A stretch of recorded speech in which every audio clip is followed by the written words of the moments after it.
우리가 성경을 읽다 보면 좀 때때로 너무 익숙해요. 너무 익숙해서 그냥 무심코 지나가는 그런 표현들을 만나게 됩니다.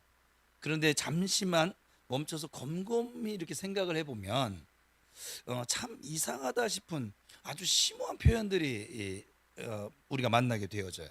마치 당연한 진리처럼 계속 반복되어지는데, 사실 우리가 살아가는 이 세상의 일반적인 우리의 세상의 가치관과는 그 순서가 완전히 좀 뒤바뀌어져 있는, 이걸 역설이라고도 표현하기도 하지만 뒤바뀐 것 같은 그런 문장들을 만나는 경우가 있어요.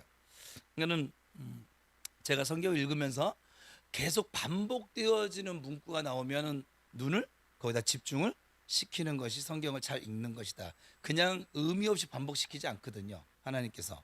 오늘은 우리는 그 중에서 아주 가장 근원적인 창조의 첫 순간부터 하나님의 세계관을 아주 고스란히 담고 있는 성경의 첫 장, 뭘까요? 창세기 1장이죠 뭐. 창세기 1장에 거듭해서 선포되는 이 시간의 질서, 저녁이 되고 아침이 돼. 오늘 참 미리 그래서 월요일인가 제가 찬성도 올려놨잖아요. 근데 오늘 보니까는 많이 안 듣고들 오신 거예요. 봐요, 순종을 안 하니까 그냥 잘 모르잖아요. 근데 듣기는 굉장히 편하죠. 예, 굉장히 편하고 오늘 말씀 이거 기억하라고 제가 일부러 찬양단에게 이번 주 금요일 찬양은 이거로 해줘, 이렇게 해서 여러분에게 먼저 좀 듣고 오라고. 어렵지는 않지만 뭐든지 처음 들으면 좀 그래서 또 계속 들으세요. 제 차에 요즘은 이번 일주일은 제 차를 타면 무조건 저 찬양이 나왔었는데 계속 무한반복이었었는데 아무튼 내가 이 저녁이 되고 아침이 되니, 굉장히 익숙한 문구죠.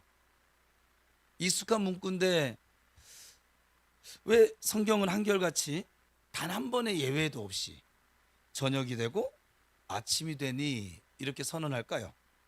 우리의 경험, 여러분 생각을 해보세요. 성경이니까 무작정 믿지 말고 여러분의 상식으로는 하루의 순서가 너무나 명백하지 않습니까? 하루의 순서가 어떻게 됩니까? 동쪽 하늘에서 찬란한 해가 떠오르면, 그래서 우리 1월 1일 정초가 되면 사람들이 다 어디가 있어요? 정동진, 뭐 경포대, 그 동해가 저 일출 보자고. 그게 새해 첫 시작이라고. 그래 안 그래요? 그렇잖아요? 제가 억지를 쓰거든 중간에 브레이크를 걸어주세요. 그러면 아침 해가 떠오르면 아침에 하루가 시작되어지고 분주한 활동으로 가득한 낮을 지납니다. 그죠? 그리고 서쪽 하늘로 해가 지는 저녁에 우리의 하루가 마무리 되어지죠. 별 이상 없죠? 이견 있으세요? 그래서 우리의 가치관이라면은 아침이 되고 저녁이 되니라고 표현하는 것이 훨씬 좀 더 자연스럽고 좀 논리적이지 않을까요? 금요일은 그냥 제가 캐리그마 선포하듯이 아니고 대화하듯이 한다고 했잖아요. 생각하고 질문 던지고. 어떠세요? 여러분이 생각할 때 어떠세요? 하루가 저 말이 맞는 것 같아요? 제가 지금 한 말이 맞는 것 같아요? 여러분 저대로 살고 있어요? 제가 말한 대로 살고 있어요? 그러면 하나님보다 제가 더 정확하다는 거예요? 이 동영상에 이상하게 비치면 안 되는데. 그런데 여러분, 이 당연한 것을 성경은 왜 굳이 그 당연해 보이는 시간의 순서를 완전히 뒤집어 놨을까요? 이유가 있지 않을까요? 그냥 언뜻 생각해봐도 이게 혹시 단순하게 고대 중동 지방 사람들의 독특한 표현 습관에 불과했을까요? 이 표현이? 아니면 창조주 하나님께서 이 시간의 순서라고 하는 이 틀 안에 우리가 반드시 발견하고 또 붙들기를 원하시는 그런 아주 어떤 특별하고 심오한 하나님의 메시지를 좀 숨겨두신 건 아닐까요? 어떻게 생각하세요? 저는 성경을 이렇게 다독하면서 이렇게 제가 가지고 있는 걸 깨는 그 단어가 나오면 저는 그걸 묵상을 했었거든요. 그리고 묵상을 해도 풀려지지 않으면, 다른 성경으로도 풀려지지 않으면 그때는 하나님께 질문을 던졌고. 그러니까 여러분들 좀 그런 시간들을 가지면 좋겠어요. 저하고 신앙생활 하려면 계속 해야 돼요. 뭐 안 그러면 금요일마다 괴로울 거 아니야 이거. 아 그냥 설교하시지 왜 자꾸 질문을 던져. 그죠? 나는 지금 답할 마음이 전혀 없는데 너무 피곤해서 지금 졸리고 싶고, 예? 막 그리고 지금 마음이 불편해가지고 지금 그냥 빨리 끝나고 오늘은 기도도 그냥 그냥 기도 시간이 가버렸으면 좋겠고 막 이런 생각들로 가득 차 있는데, 예?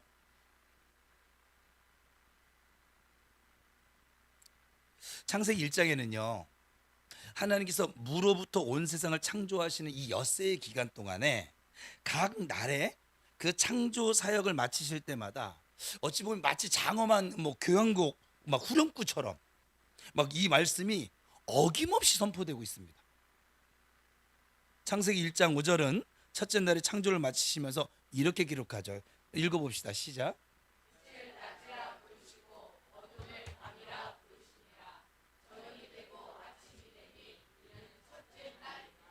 빛을 낮이라 부르시고 어둠을 밤이라 부르시. 이게 오늘 한 찬양이에요. 요거 그대로 가서 한 거였거든요. 우리는 말씀 찬양이든 기도 찬양 상관없어요. 그냥 리듬이 단순하고 좋아야 돼. 그죠? 그래야 찬양이야. 예. 이 선언은요 8절에서 둘째 날, 그리고 13절에서 셋째 날, 19절에서 넷째 날, 23절에서 다섯째 날, 그리고 31절에서 여섯째 날까지 창조의 모든 날이 이 동일한 시간의 틀 안에서 정의되어지고 마무리되어집니다. 우리가 아는 것처럼 이토록 일관되고 아주 집요하게 반복되어진다라고 하는 것은 우리에게 아주 강력한 질문을 던지고 있는 거거든요.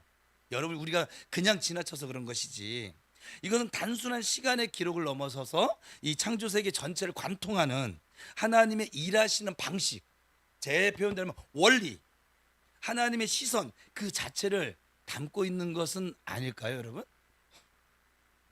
창세기 1, 2, 3장은 정말 중요해요. 이 세계가 좀 돌아가는 원리가 그 안에 다 담겨져 있기 때문에. 창세기 12장에는 우리의 믿음의 사람들이 살아가는 원리가 담겨져 있어요. 믿음의 조상 아브라함을 부르시는 그 장면에서, 그와 언약을 맺으시는 장면에서. 그래서 여러분 창세기 1장, 2장과 다 알면 좋겠지만 굳이 뭐 노아 족보까지 알아야 되겠습니까 우리가? 내 족보도 모르는데? 근데 창세기 12장 13장까지 해간 이렇게 이 4장을 한번 여러분 주의 깊게 지금 창세기 강의 금요일마다 하고 있으니까 좀 살펴보는 것도 나쁘지 않다고 생각돼요. 이 4장을 읽으면서 여러분들이 그 안에 담겨져 있는 하나님의 원리들을 깨닫게 되어지면 지금 신앙생활하는 것과는 좀 많이 좀 다르지 않을까, 달라지지 않을까. 근데 무턱대고 믿고 그냥 예배 시간 왔으니까 마음은 딴 데 가 있고 눈동자만 여러분 눈동자 나 쳐다보고 있어도 어쩔 수 없어요. 아 생각이 딴 데 가 있구나. 정봉기 씨 생각 그만하고요.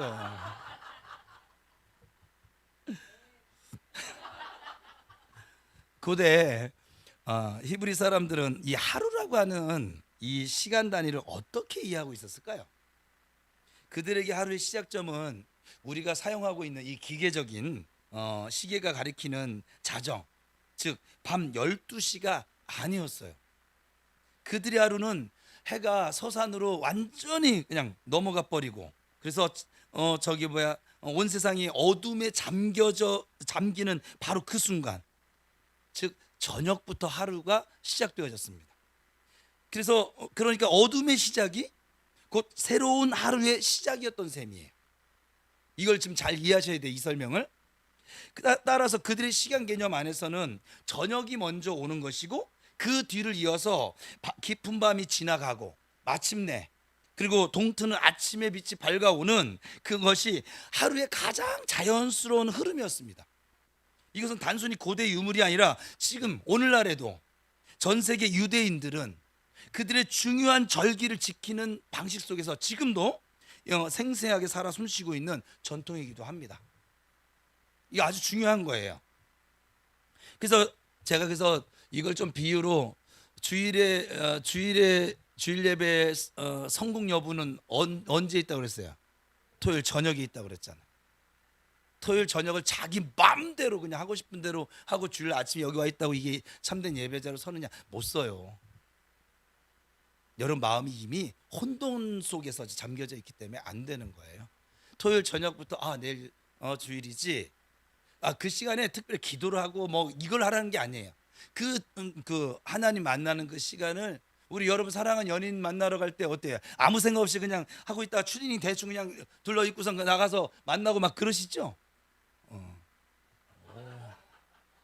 여기 연애를 열심히 했나 봐요. 안 그러잖아요. 안 그래요? 여러분이 조금만 소중하게 생각한 사람 만난다 하더라도 어때요? 며칠 전부터 약속을 하고 그 약속한 시간을 체킹을 하고, 그죠? 근데 하나님 만나러 올 때 그러지 않잖아요. 그래서 우리가 예배에 실패할 수밖에 없는 이유예요, 그것이.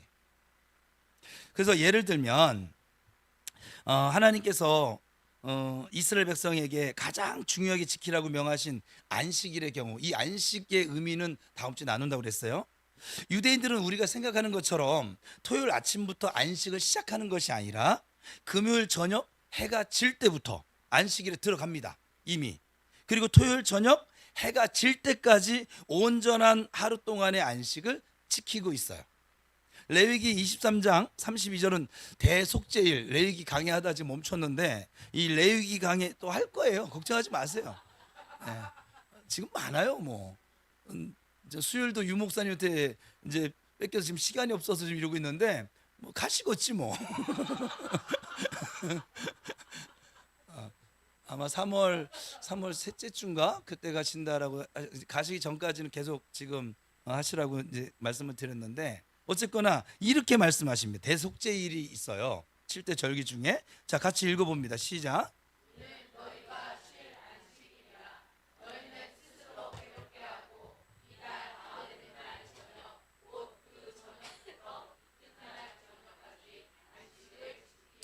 그러니까 저녁부터 이튿날 저녁까지.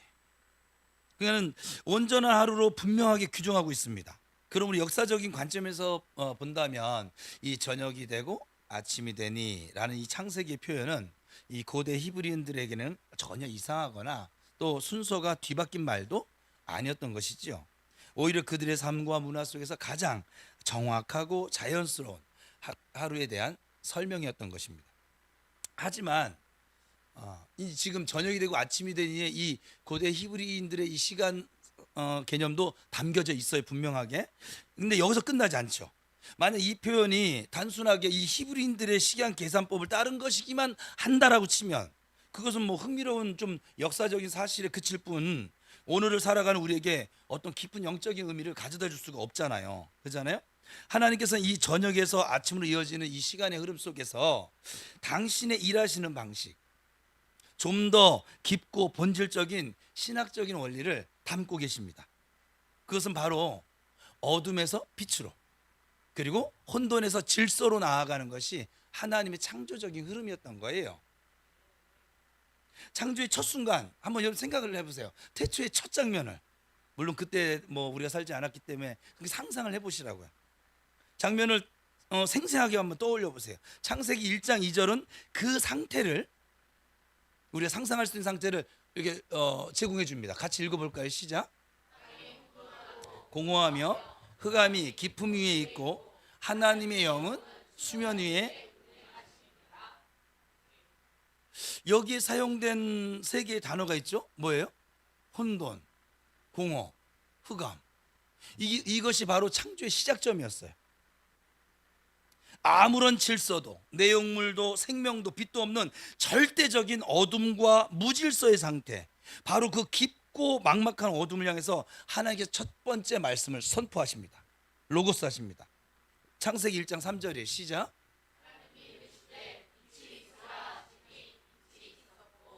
이것이 창조의 첫 번째 사건이거든요. 성경 전체를 관통하는 하나님께서 일하시는 방식의 위대한 원형, 원리가 됩니다. 하나님의 모든 창조와 구원의 역사는 언제나 이 패턴을 따릅니다. 지금 우리 교회가 하가다를 합니다. 또 자꾸 여러분이 선포를 시킵니다. 제가 왜 그럴까요? 이 패턴을 따라서. 제가요 이제 이 예배에 어떤 이제 방해가 여러분들 다 표현을 안 하는 것뿐이에요. 방해가 있었어요. 그래서 하나님께 하나님 그것은 좀 악한 영이 그 예배 방해하던 거였어요. 그래서 그렇지. 근데 제가 요 자리에 앉아서 성령의 밧줄로 결박시켰거든요. 기도 시간에. 근데 제가 결박을 했는데도 그들이 결박을 당하지 않은 거예요. 아니, 공중에서 다시 정 목사가 명령하고 선포해.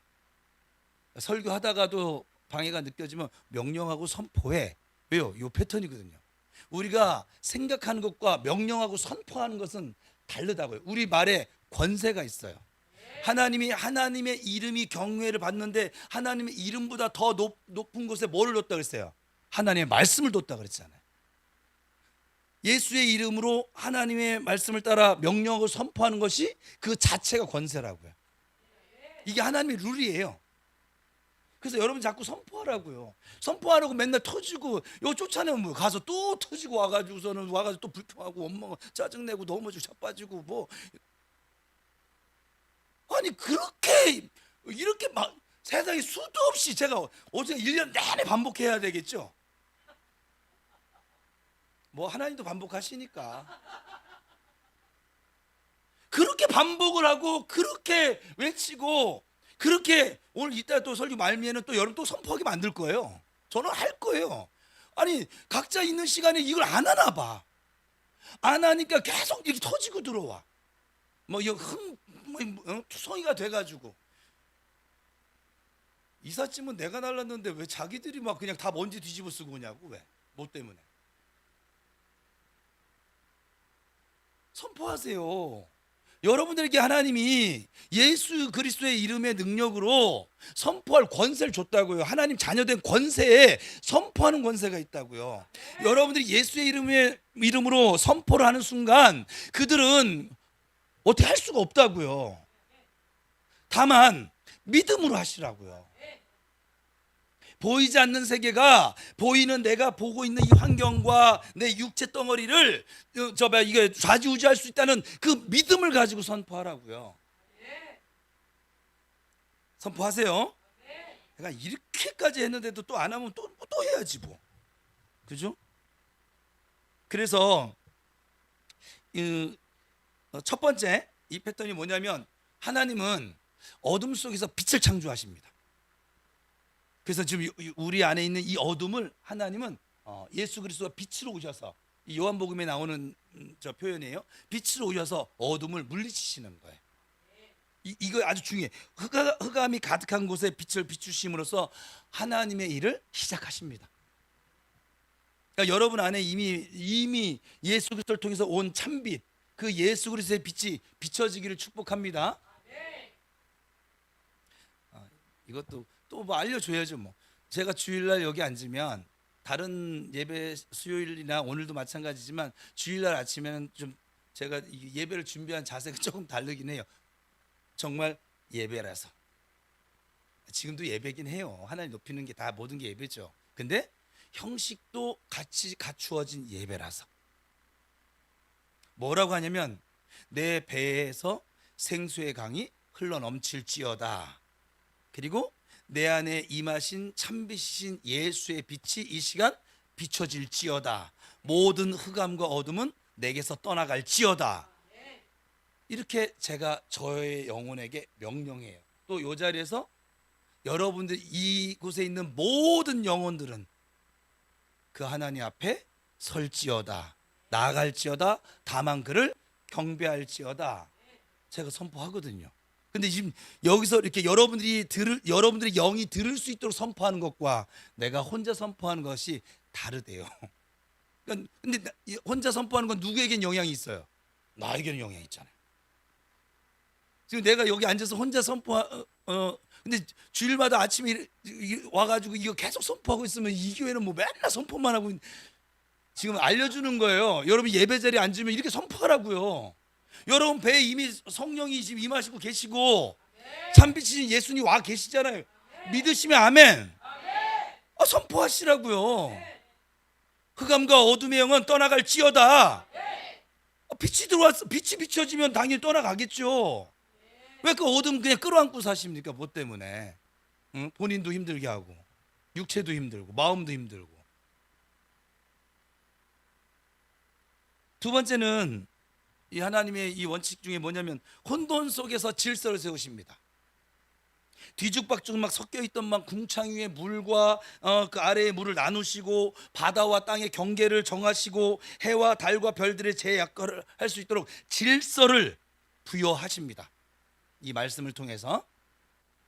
자, 그럼 이건 어떻게 적용할까요? 여러분이 어떤 때 보면은 막 생각이 막 뒤죽박죽 막 그냥 혼란스러울 때 있어요, 없어요? 마음도 막 갈팡질팡. 그죠? 지금도 있어요, 지금도. 응. 갈팡질팡해. 근데 그대로 왜 두냐고, 왜? 뭐 때문에 그대로 두는 거예요, 도대체? 즐기는 거죠? 이런 것이 없으면 좀 심심할까봐. 괴롭잖아요. 근데 여러분의 권세가 이미 주어져 있는데 왜 이걸 그냥 두는지 모르겠어요, 저는. 그것이. 이렇게 얘기하면 우리 아들이 그대로 이게 자만의 영이래요. 아니, 이렇게 가르쳐 주는 교회가 없는데 이렇게 친절하게 세세하게 매주마다 가르쳐 줘도 왜 계속 그냥 이대로 방치시키고 걔들한테 먹이 주고 왜 그래요, 왜?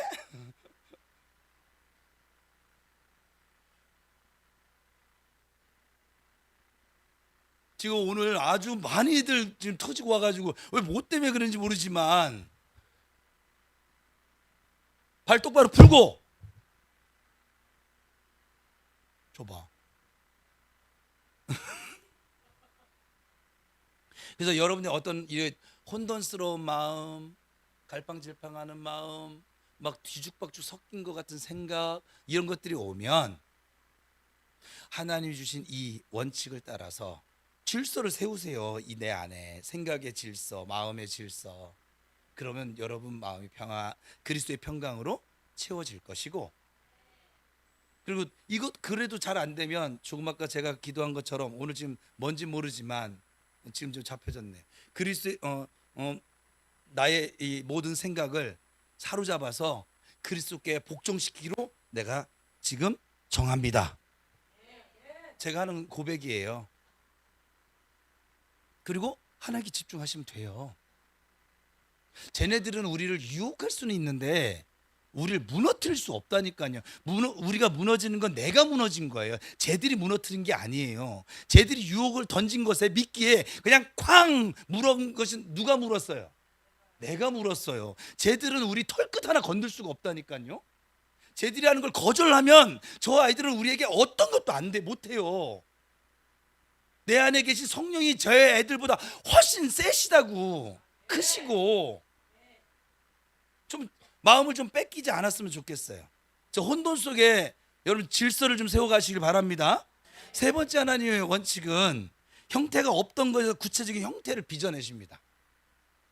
그저 흙뿐이었던 땅에서 구체적인 풀도 나고 채소도 나고 나무가 나게 하시고 또 생명이 없던 물과 하늘의 막 각양각색의 생물들로 가득 채우십니다. 무엇으로요? 말씀으로. 그러면 여러분들에게 무언가 잡혀지지 않을 것 같은 어떤 소망? 어떤 비전? 어떤 꿈? 선포 계속 하세요. 마침내를 선포하시라니까. 오늘 할 거예요. 마침내 자리를 향해서 여러분이 나가고 있음을 자꾸 선포하세요.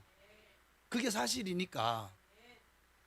그래서 저녁이 되고 아침이 되니라는 이 짧은 구절은 바로 이 위대한 창조의 패턴, 즉 어둠에서 빛으로, 혼돈에서 질서로, 무형에서 유형으로 나가는 이 하나님의 이 거룩한 사역을 하루라고 하는 이 작은 시간 단위 안에 완벽하게 압축해 놓은 이 하루라는 이 시간을 여러분 인생으로 놓고 한번 보세요. 그럼 여러분은 지금 몇 시를 지나가고 있을까요? 어디쯤 지나가고 있을까요? 이러면 여러분 인생이 보일 거 아니겠어요? 뭐 안 보여도 할 수 없긴 한데,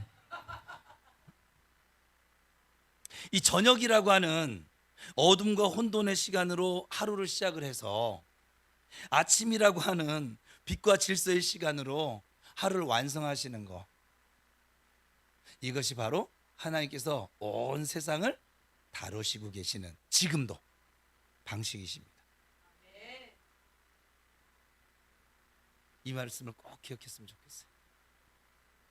하나님은 우리가 저녁이라고 하는 그 어둠과 혼돈의 시간으로 하루를 시작해도 다시 희망찬 아침이라고 하는 빛과 질서의 시간으로 우리 하루를 완성시켜 나가십니다. 이 하나님의 일하시는 방식은 우리에게 정말 중요한 어떤 변화를 가져다 주죠. 우린 종종 하루를 밝은 아침에 시작해서 어두운 밤으로 끝나는, 말하자면 좀 빛이 좀 소멸되어지고 에너지가 고갈되어지는 그런 과정으로 생각하기 쉽습니다. 그렇죠? 우리의 지금 시간 개념은. 저녁 되면 어때요? 피곤하죠. 지금 피곤하시잖아요. 아니, 안 피곤하시죠? 피곤하다고 말하는 순간 피곤해지니까. 우리는 안 피곤합니다. 네, 세상은 피곤합니다. 그렇죠? 그렇잖아요? 하지만 성경이 우리에게 보여주시는 이 하나님의 시간, 즉 역사는 결코 그런 비관적인 순환이 아니에요. 하나님의 시간은 어둠으로 끝나버리는 비극이 아니라 어둠 속에서 시작해서 마침내 완전한 빛으로 완성되어지는 소망의 이야기입니다. 제가 글자 색깔 좋게 해놨어요. 중간은 잊어버려도 좋겠어. 하나님의 시간은 소망의 이야기예요. 소망의 시간들이에요. 역사의 마지막이 남는 것은 그래서 어둠이 아니라 빛입니다. 따라서 저녁이 되고 아침이 되니라고 하는 이 표현은 단순하게 하루를 묘사하는 그런 문장을 넘어서서 하나님의 구원 역사의 방향성 그 자체를 선포하는 아주 위대한 소망의 메시지가 되어집니다. 여러분의 삶이 이 소망으로 가득해지기를 주님의 이름으로 축복합니다. 우리는 이 하나님의 시간표 속에 숨겨진 또 하나의 놀라운 영적 의미를 또 발견할 수 있어요. 이 저녁과 아침의 시간표는 일과 쉼에 대한 하나님의 아주 독특한, 우리하고는 좀 다른 관점인 은혜의 원리가 담겨져 있어요. 우리는 보통 어떻게 생각합니까? 보통 이렇게 생각하실 거예요. 열심히 일하고 땀 흘려 수고한 그 대가로 저녁에 비로소 근사한 레스토랑에 가서, 아니면 요즘은 유명한 뭐가 있을까요? 저기 화로 생선구이집에 가서 달콤한 맛있는 걸 먹으면서 휴식을 얻을 자격이 생겼어. 어떠세요? 이 표현이 여러분 생각 아니에요? 그런데 하나님의 시간표는 그 순서를 완전히 뒤집어서 우리에게 이제 나타내 보여주고 계시죠. 세상의 시계, 즉 인간의 이게 공로주의적인 관점이거든요. 나 열심히 일했으니까 보상받을 만해. 여러분 지금 다 그렇게 생각하고 있을 건데, 나 열심히 일했으니까 나 이만한 월급 받을 만해. 왜 더 안 주는 거야 도대체? 막 이런 거잖아요. 그죠? 그리고 내가 이 정도 일했는데 목사님 왜 나 칭찬 안 해? 막 이러면서 왜 다현이는 그거 주고 식사권 주고 나는 안 줘? 막 이러면서 막 그런 거죠 막. 그래서 뭐냐면 일이 먼저예요. 그리고 쉼은 나중이에요. 끊임없이 우리에게 이렇게 집요하게 말을 합니다. 수고해서 애써서 어떤 성과를 내야지만, 회사가도 그렇지 않습니까? 성과를 내야지만 비로소 휴가를 낼 자격, 뭐 해간 진급할 자격, 이 모든 것들 자격이 주어진다라고 이 세상은 지금도 우리에게 가르쳐 주고 있어요. 말하고 있고. 그러나 하나님의 시계는 정반대라는 거예요. 하루는 저녁, 즉 쉬는 시간부터 하루가 시작되어진다는 거예요. 일주일도 보세요. 우리 지금 주일로 주일이 일주일의 끝이 아닙니다. 일주일의 시작입니다. 안식 후 첫날이니까 쉬는 것으로부터 시작을 하잖아요. 그리고 이 쉼에서 얻은 에너지를 가지고 6일을 힘차게 살아가는 거거든요. 이게 하나님의 시간표가 그렇다 이 말이에요. 우리는 아무것도 한 것이 없는데도 먼저 하나님 안에서 안식과 회복과 평안이라고 하는 쉼을 선물로 지금 받고 있습니다. 이 주의를 지켜야 될 이유예요. 한 주간의 피로를 주님 안에서 푼다, 그게 아니에요. 주님께서 주신 쉼의 은혜를 가지고 평안을 가지고 일주일 동안 열심히 전쟁에 싸워 이기는 거라 이 말이에요. 그리고 그 값없이 주어진 쉼을 통해서 얻은 새로운 힘과 은혜로 아침을 맞이하고 비로소 우리의 일터와 삶의 현장으로 예배자로 나아가는 것이죠. 우리 행위가 쉼을 얻어내는 것이 아니라 하나님의 은혜로운 쉼이 우리의 모든 행위의 출발점이 되어지고 동력이 되어지고, 이것이 바로 창조 속에 숨겨져 있는 복음의 원리인 것이에요. 지금도 복음은 우리가 무언가를 해서 구원을 얻는 게 아니잖아요. 하나님 구원해 주셔서 그 구원의 감격으로 살아가는 거잖아. 이 순서가 바뀐 사람들이 교만해지는 거예요.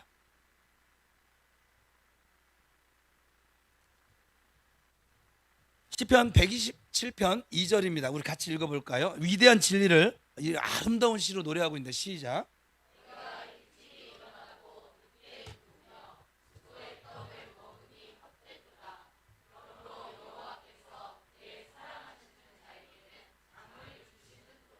주로 예배 시간에 조는 사람들이 사랑하는 말씀이에요. 그죠? 지금도 굉장히 사랑하지? 은하? 은이 많아요. 은우도 있고 은하도 있고 뭐 해간 그죠? 이 말씀은 우리의 안간힘과 수고가 헛되다라고 지금 표현하고 있어요. 하나님께서는 우리가 스스로의 힘으로 애쓰고 수고해서 무언가를 쟁취하길 원하지 않으신다는 거예요. 오히려 이렇게 말씀하신 것 같아요. 저는 이걸 좀 의역해서 하면, 사랑하는 아들아, 너는 먼저 내 안에 좀 쉬어봐. 좀 쉬는 법을 좀 배워. 내가 아무것도 할 수 없는 깊은 잠에 빠져 있는 그 밤에도 나는 너를 위해서 여전히 일하고, 그리고 네가 살아갈 이 세상을 내가 붙들고 있어. 근데 제가 목회하다 보니까 쉬는 법을 몰라요. 주일날 오후까지 하부르타 하면은 굉장히 피곤한 그냥 쉬는 법을 몰라요. 주 안에서 쉬는 법을 모르는 거예요. 쉬는 법을 모르니까 쉬지도 못하고 가서 또 일주일 또 살아가야 되니까 힘들어요, 안 힘들어요? 힘들어요. 근데 충분히 쉬고 가면 어떨까요? 왜 거기 자꾸 등을 때리는 거예요? 여기가 못 쉬어요? 아니래잖아요.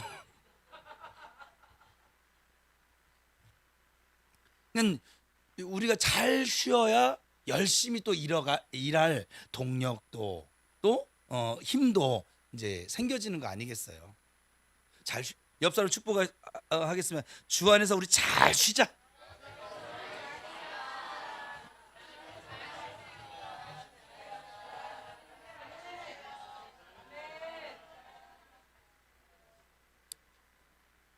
저는 여러분들 주 안에서 잘 쉬었으면 좋겠어요. 잘 쉬어야, 내가 이제 교회 이렇게 일을 같이 이렇게 사역하다 보면 꼭 이렇게 이제 한번 중간에 이렇게 브레이크 거는 분들이 계세요. 힘드니까 왔어, 사실은. 그의 입장에서 힘든 거니까. 근데 왜 그럴까? 똑같이 갔는데 왜 그럴까? 매년 있어요, 사실은. 한 해도 없었던 해는 한 해도 없었던 것 같아요.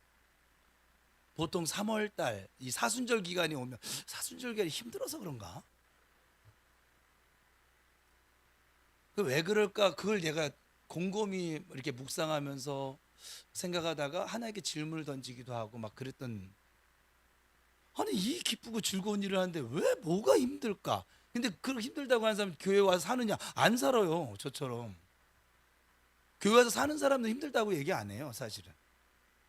그래서 왜 그럴까 했더니, 그 교회 이렇게 와서 예배 시간에 참여를 하고 그렇게 뭘 활동을 하는데 그 안에 쉼이 없는 거야. 교회 와서도 일을 하고 있는 거야.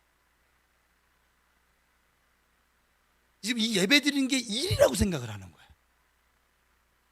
우리의 쉼의 개념 뭐냐면, 파자마 입고, 파자마라니까 좀 이상하다. 옛날엔 다 파자마, 잠옷 입고, 그것도 분홍색 잠옷 입고 이렇게 침대에 누워서 뭐 TV 보면서 아니면 뭐 마시면서, 그걸 쉼이라고만 생각하고 그 와서 이 예배하는 것도 일로 생각을 하고 있더라고요. 그러니까 어때요? 평일에는 열심히 직장에 가서 일을 하고, 그리고 맨날 아침에 못 일어나가지고 그냥 알람 맞춰놔가지고 겨우 일어나서 출근하고 이거 하다가 좀 쉴만 했더니 교회 와서 봉사해야 되고. 그러니까 그의 생각에는 쉼의 시간이 있어요, 없어요? 그럼 얼마나 힘듭니까? 근데 그 일주일 중에 교회 와서 봉사하는 시간 사실 정말 적거든요. 144시간 중에 얼마 안 되거든요. 근데 돈 버는 시간을 뺄 수는 없어. 돈은 벌어야겠으니까. 그러니까는 뭘 빼고 쉬어야 돼. 예. 이 사람 그 사람의 생각이 바뀌지 않는 한 이 사람은 매년 이 갈등을 겪겠구나. 그래서 제가 어느 때부터인가 쉬겠다면 쉬어. 그러면 또 서운해요. 안 붙잡았다고. 목사님은 나를 아주 못 취급한다고. 아니 자기가 쉬게 해달라도 쉬게 해줬으면 감사해야 되는 거 아니요? 그렇지 않아요? 여러분 목회하다가 제가 얼마나 수많은 종류의 인간들을 만나고 있는지 모르겠어요. 정말 신비롭습니다. 인간이라고 하는 이 존재가 한 명도 똑같은 사람이 없어요. 지금 여기도 다 다르거든요 지금. 여러분 쉼은 우리의 노력에 대한 보상이 아니에요.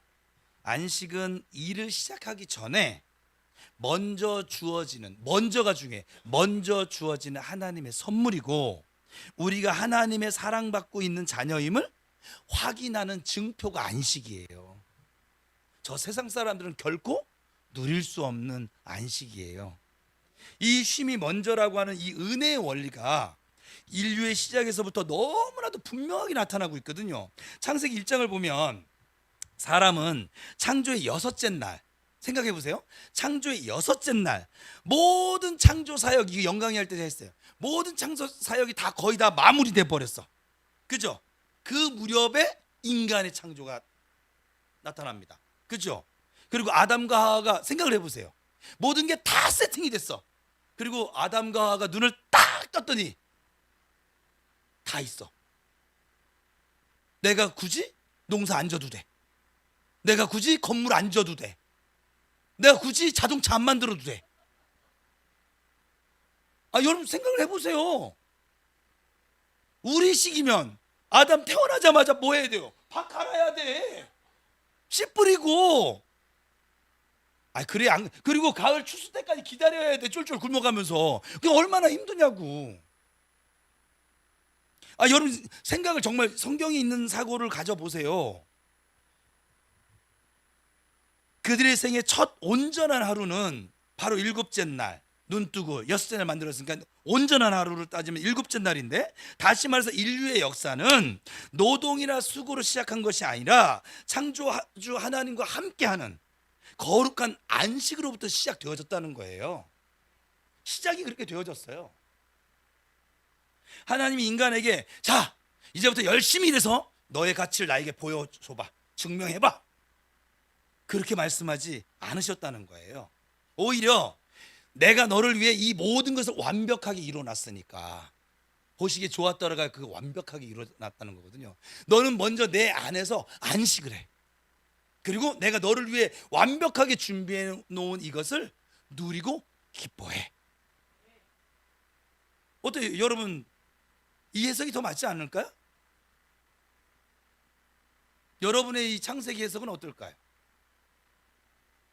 열심히 일했으니까, 교회 봉사 열심히 했으니까 하나님 나한테 좀 이만한 복을 주셔야 되는 거 아니에요? 맨날 기도도 그렇게 하시잖아요. 또 제가 목회하면서 제일 많이 드는 게 뭐냐, 전도사 시절인데, 전 전도사 시절에 정말 어마어마한 걸 다 경험해가지고, 전도사님 제가 40일 동안 한 번도, 내가 새벽에 잠도 그렇게 많은데 한 번도 빠지지 않고 그렇게 새벽 기도를 안 빠지고 열심히 했는데 어떻게 하나님이 나한테 이러실 수가 있어요? 이 소리를 내가 얼마나 많이 들은 줄 아세요? 21일 다니엘 저녁 기도회를 내가 저녁에 친구들도 안 만나고, 그 먹고 싶은 술도 내가 금주해가면서, 내가 속으로 전도사 앞에서 그래 술 안 먹는 거 자랑이다. 근데 그러면서 이 다니엘 저녁 기도회를 그냥 빠지지 않고 나오는데 어떻게 하나님 내 기도에 응답을 안 하세요? 우리는 자꾸 기도도 그렇게 해야 하더라고요. 공로주의적으로. 아니요. 제가 수없이 얘기합니다. 우리가 하면 얼마나 합니까? 안 하는 게 훨씬 많지. 그래서 이처럼 저녁이 되고 아침이 되니라고 하는 시간표 안에는 우리의 삶이 우리의 수고가 아닌 하나님의 값없는 은혜에서 출발한다는 아주 깊고도 풍성한 복음이 담겨져 있습니다. 이게 복음인 거예요. 우리가 한 것이 아무것도 없는데 하나님이 예수 그리스도를 통해서 이미 내 생명을 구원해 놓으셨어. 이게 복음이거든요. 그래서 굿뉴스예요. 내가 무언가 열심히 해서, 내가 열심히 기도해서, 열심히 뭘 해서 내가 구원을 받았어. 그게 뭔 복음입니까? 내가 돈을 헌금을 많이 해서 구원을 받았어. 그게 어떻게 복음이 되겠어요? 돈 없는 사람들은 어떻게 해요, 그러면? 그리고 저 병원에 누워 있는 사람들은 봉사 일도 못 하는데, 그렇잖아요? 그런 사람들은 주일날 출근하는 사람들은 구원받을 길이 없네. 주일 성수를 주일 성수를 못 하니까. 그게 아니라고요. 더 깊이 들어가 보면 이 표현에 사용된 이 히브리어 단어 자체도 이 원어를 살펴보면, 저도 이제 원어 얘기는 그만할까 좀 싶긴 한데, 근데 이 부분은 정말 원어에 깊은 의미가 담겨져 있어요. 뭐냐면 저녁을 의미하는 히브리어가 뭐냐면 에레브라고 하는 단어를 쓰거든요. 좀 맞춰서 좀 띄워줘라. 에레브는 섞이다, 뒤섞이다, 모해지다라는 뜻을 가진 어원에서 나온 단어예요. 이 에레브가, 이 저녁이라는 단어가 에레브인데, 그래서 해가 지면서 빛과 어둠이 막 섞여서 사물의 경계가 막 흐릿해지는 그 시간, 무엇이 무엇인지 또 명확하게 분간하기 어려운 이 혼돈의 시간을 의미하는 단어가 에레브예요. 그럼 우리 삶에 에레브가 많잖아요. 그죠? 그게 저녁이에요. 그리고 아침을 의미하는 이 단어가 보케르거든요. 이 보케는 쪼개다, 터져 나오다, 분별하다, 명확해지다, 이런 의미의 어원에서 나온 단어예요.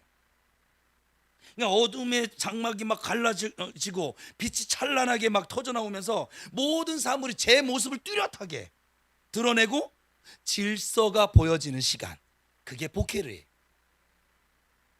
그렇다면 저녁이 되고 아침이 되니 라고 하는 이 말을 이 지금 히브리어 원어적인 의미의 사고 속에서 이렇게 번역할 수 있잖아요. 같이 한번 읽어볼까요? 시작.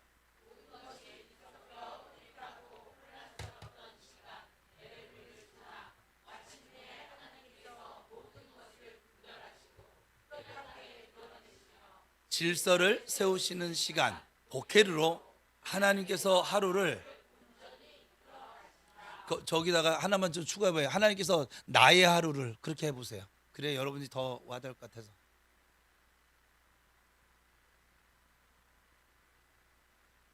됐어요. 그러니까 하나님의 시간표에 잘했어, 멋있어. 그러니까 여러분의 삶에 좀 에레브의 시간들이 좀 지나가서 다시 보케르의 아침, 이 소망의 아침을 만나게 하시는 하나님께서 지금도 여러분 저 보케르의 시간을 여러분을 이끌고 계시거든요. 그걸 제가 여러분이 좀 이해하기 쉬우라고 마침내라고 하는 단어를 계속 주지시키고 있어요. 지금 마침내 여러분들은 저 보케르의 시간에 서 있게 될 거예요. 예수와 함께. 아무리 중간에 뭐 혼돈이 있고 어둠이 있고 만나고 막 하더라도 결국은 여러분의 마침내는 저 보케르의 시간에 주와 함께 서 있을 것입니다. 하나님 시간표에 담긴 이 하나님의 의도가 더욱 분명하게 보여지고 있지 않으세요? 이제 우리는 이 고대 시간 원리가 오늘을 살아가는 우리의 삶에 어떻게 그러면 적용될 수 있을까? 나의 삶에. 이 진리는 단순히 창세기의 기록이나 고대 히브리 문화에 대한 지식으로만 머물러서 안 되겠죠. 이것은 지금 우리의 삶의 한가운데 아주 고군분투하면서 어두운 터널을 지금 지나가고 있는 바로 우리를 위한 살아있는 하나님 메시지이기 때문에 그렇습니다. 성경 전체를 통해 우리는 이 저녁과 아침의 주제가 이 창세기뿐만 아니라 하나님의 백성들의 삶 속에서 일관되게 흐르고 있음을 발견할 수 있습니다. 다윗은 오늘 본문 시편 30편 5절에서 극심한 고통 속에서 이렇게 노래합니다. 시작. 그의 노염은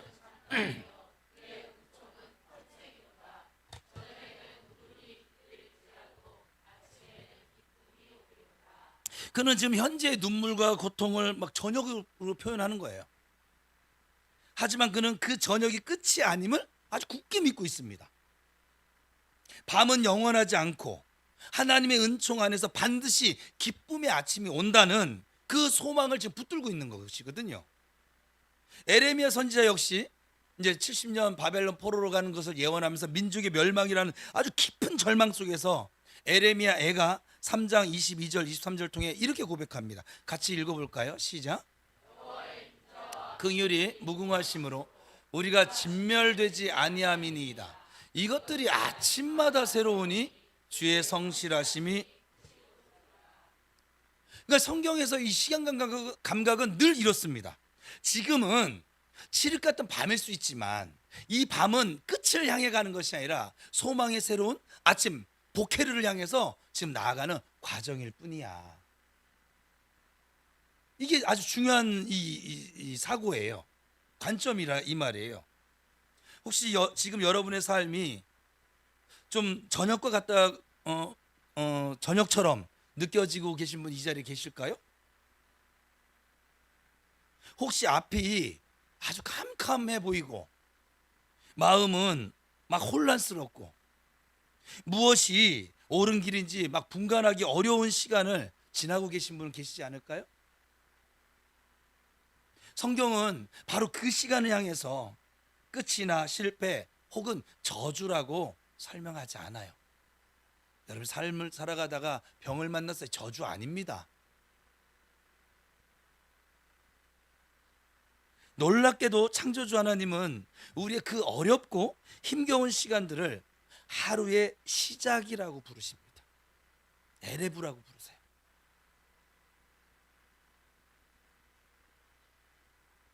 그래서 저녁이 되고 라고 선포하시는 거예요. 이것은 우리의 하루가 끝난 것이 아니라 이제 막 시작되어졌다는 아주 위대한 선언이거든요. 여러분 지금 한 2년 지금 훈련 받았잖아요.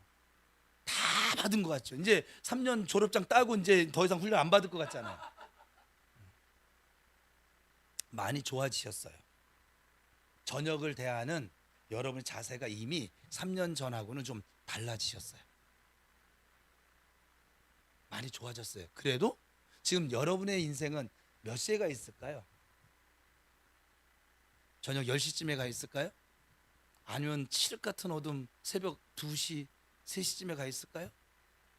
어디쯤에 가 있을까요? 이제 초저녁, 이제 막 해지고 이제 막 저녁이 시작되는 7시에 가 있을까요? 막 온 세상이 막 퇴근하냐고 바쁘고 막 그냥 막 무질서하고 막 이런 지금 과정을 지나가고 있을까요? 한번 생각해 보세요. 이 밤에 생각하라고 있는 거예요. 나는 지금 몇 시쯤에 가 있을까? 내 인생을 하루 24시간으로 압축시켜서 놓고 보면 여러분의 모든 인생은 성령과 함께 아침 보케르 시간을 향해 가고 있음을 믿으세요. 어느 누구나 여러분이 나만 겪는 고난이라고 생각하지 마세요. 여러분들은 제가 정말 다 안 끄집어내놔서 그렇지 중간중간에 그래도 요즘 꺼내놓잖아요. 여러분 제가 받은 고통을 아세요? 제가 받은 상처는 아세요? 제가 겪어야만 했던 고난은 아세요? 다른 사람도 나만 고난받는 것이 아니에요. 나만 상처받는 것이 아니에요. 베드로서에서 베드로 사도는 이렇게 돼요. 내 형제들도 동일한 고난을 받는다. 우리는 내 고난만 커 보여요. 나만 이 막 칠흑 같은 어둠의 시간을 지나가고 있는 것 같은 거예요. 나만 그 생각 때문에 아침 복회를 만나지 못하는 사람이 너무 많은 거예요. 누구나 그 시간 지나갑니다. 그 시간이 없는 사람은 이 세상에 단 한 명도 없습니다. 우리가 그토록 지금 추앙하고 있는 다윗, 여러분 다윗처럼 살아보실래요? 자식 죽어 나가지고 아들한테 반역 당하고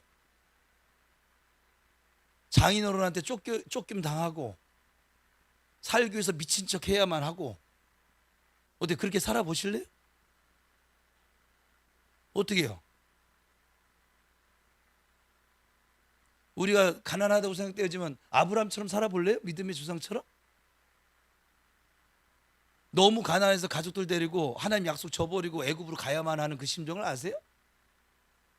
거기서 살겠다고 아내 누이라고 팔아먹고 그렇게 말해야만 하는 그의 심정은 아실까요?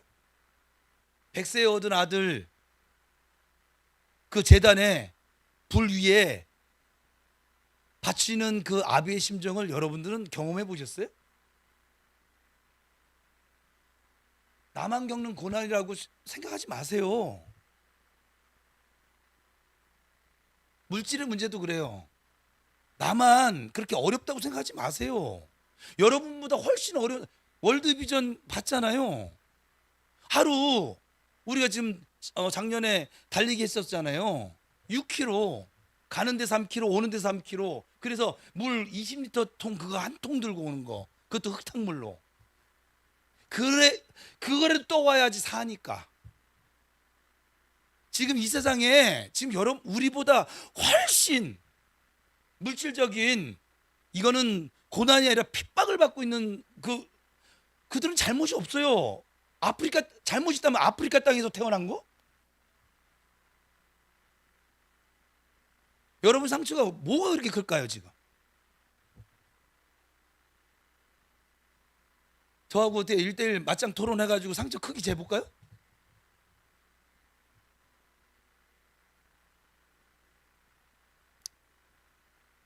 여러분 나의 전역만 아주 깊고 어둡고 칠흑 같구나 이 생각을 버리세요.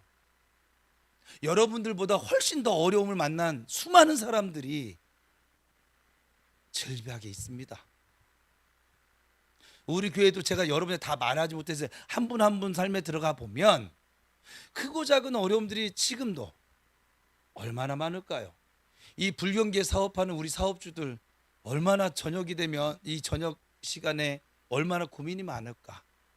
이걸 계속 해야 되나 말아야 되나? 이걸 소상공인 대출을 받아야 되나 말아야 되나? 또 이렇게 어려운데 지금 우리 애들 자녀들을 어떻게 양육할까? 또 청년들은 부모 돼봤어요? 부모의 저녁이 어떤지 아세요? 이제 여기 애 낳을 거네. 이제 경험해봐요. 해봐요. 해봐야 돼. 그래 인간 되겠지. 부모들이 여러분 키우는 게 그렇게 쉽게 키운 것 같으세요? 여러분들은 부모가 되면 훨씬 잘할 것 같죠? 제가 살아보니까 착각이더라고요. 우리 부모님이 위대했더라고요. 그래요. 여기 어르신들이 있으니까. 그렇지 않습니까? 우리 어머니, 우리 아버지가 위대했던 분들이라고 살아보니까 느껴지지 않습니까? 전 느껴지는데. 어떻게 그 험준한 세월 참아가면서 우리 사남매를 키웠을까? 이걸 깨닫기 전에는 그냥 내가 잘한 줄 알았어요. 그냥 풍족하게 자라지 못한 것에 대해서, 풍족한 사랑을 받지 못한 것에 원망하면서. 근데 내가 지금 내 아이의 아빠가 되어보고 또 이게 성도들의 리더가 되어보고 나니까 이게 하루도 바람잘 날 없습니다. 여러분 볼 때 제가 굉장히 행복해 보이죠? 행복합니다. 고난이 없어서 행복한 것이 아니라 제가 지금 겪고 있는 네 가슴에 있는 고난 여러분들 풀어볼까요? 목사님 무슨 고민이 있을까? 많아요. 바람이 잘 날이 없다고요. 다 이게 의미가 있어요. 바람 잘 날이 없어요. 하나님은 우리의 그 칠흑 같은 어둠까지도 우리의 인생이라고 하는 압축시켜 놓은 온전한 하루를 구성한 아주 소중하고 의미 있는 시간으로 여기고 계십니다. 그리고 그 소망의 약속을 우리에게 오늘도 하십니다. 너희의 그 저녁은 반드시 아침이 될 거야. 저는 이 소망의 하나님을 믿는 사람입니다. 오늘 말씀을 정리해 보면 왜 성경은 저녁이 되고 아침이 되니라고 말하고 있을까? 왜 아침이 되고 저녁이 되니라고 말하지 않을까? 이 질문에 대한 답을 오늘 세 가지 정도로 제가 지금 제시를 했어요. 나눴어요. 첫 번째는 그냥 역사적으로 봤을 때 해가 질 때 하루를 시작했던 그 고대 히브리인들에게는 지극히 자연스러운 표현이었다. 두 번째는 신학적으로 볼 때 이것은 어둠과 혼돈에서 시작해서 빛과 질서로 나아가는 하나님의 창조 사역 그리고 구원의 방향성을 보여주는 위대한 선언, 복음의 원리이다. 세 번째는 가장 중요한 이 영적인 의미로서 이것은 우리의 삶이 우리 자신의 수고로 또 노력으로 되어지는 것이 아니라 하나님께서 값없이 주신 은혜로운 쉼으로부터 시작된다고 하는 아주 위대한 이 복음의 진리, 은혜의 원리를 우리에게 가르쳐주고 있다. 오늘 마지막으로 이 질문을 여러분 각자의 마음에 깊이 좀 던져보시길 축복합니다. 금요일은 항상 질문이 있어요. 무조건 질문 던질 거예요. 그냥 좀 질문 좀 자신에게 던지면서 살라고요. 그 해답을 찾아가는 과정이 그게 철로 역정인 것이고요. 그게 천국 가는 길, 좁은 문, 좁은 길 걸어가는 그런 마음들일 것이란 말이에요. 마냥 좋아, 좋아. 넓은 문이겠죠. 예. 철딱선이 없고. 예. 만약 여러분이 지금 지나고 있는 힘들고 어렵다고 느껴지는 그 저녁의 시간들이 두려워하며 피해야 할 나의 인생의 끝자락이 아니라 나를 향한 하나님의 새로운 아침, 또 빛나는 소망을 품고 있는 위대한 하루의 시작이라고 하면 어떨까요?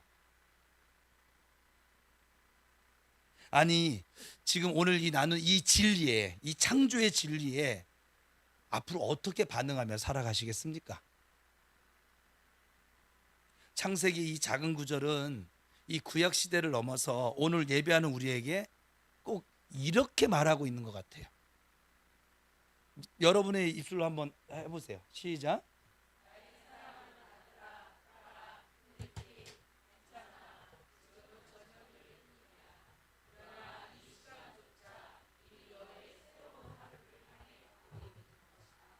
너의 삶은 그리고 이 세상의 역사는 결국 실패와 어둠이 아닌 나의 완전한 소망의 아침을 향해 가고 있단다. 모르겠어요. 제가 설교 말미에 하나님 꼭 이렇게 말씀하시는 것 같아요. 저에게. 또 여러분들에게. 나의 사랑하는 아들아, 딸아, 힘들지? 괜찮아. 지금은 저녁을 지나가고 있을 뿐이야. 근데 이 시간조차 이미 너의 새로운 하루를 향해서 지금 가고 있는 거요. 너의 삶은 그리고 이 세상의 역사는 결국 실패와 어둠이 아니고 나의 완전한 소망의 아침을 향해 가고 있단다. 여러분 주 안에서 힘내세요. 이제 시작했습니다. 새해. 이제 2달 지나갔습니다. 짧게 보면 10달이 남아져 있어요. 이제 저녁 시작됐습니다. 올해로 따지면 이제 한 8시 지나가고 있습니다. 여러분 이 약속의 말씀, 이 소망의 말씀을 굳게 붙드시기를 축복합니다. 그래서 우리가 지금 만나 지나고 있는 이 오늘의 저녁을 하나님께서 우리에게 사랑으로 값없이 주신 선물, 또 은혜의 믿음으로 담대하게 한 걸음 한 걸음 나아감으로 이겨내시다가 마침내 우리에게 다가오고 있는 이 소망의 아침을 주님과 함께 기쁨으로 맞이하는 우리 모두가 될 수 있기를 진실로 예수님의 이름으로 축원합니다. 우리 마침내 고백합시다. 시작. 나는 마침내 믿음과 소망과 사랑의 사람으로 세워질 것입니다. 나는 마침내 말씀과 기도의 사람으로 세워질 것입니다. 나는 마침내 축복과 형통의 사람으로 세워질 것입니다. 나는 마침내 주님과 동행하는 사람 세워질 것입니다. 나는 마침내 주님의 뜻을 이루는 사명의 사람으로, 나는 마침내 하나님의 도우시는 은혜로 승리하는 삶을 살 것입니다. 이것이 우리를 향하신 하나님의 사랑이요 약속이요 계획입니다. 아멘. 기도하겠습니다.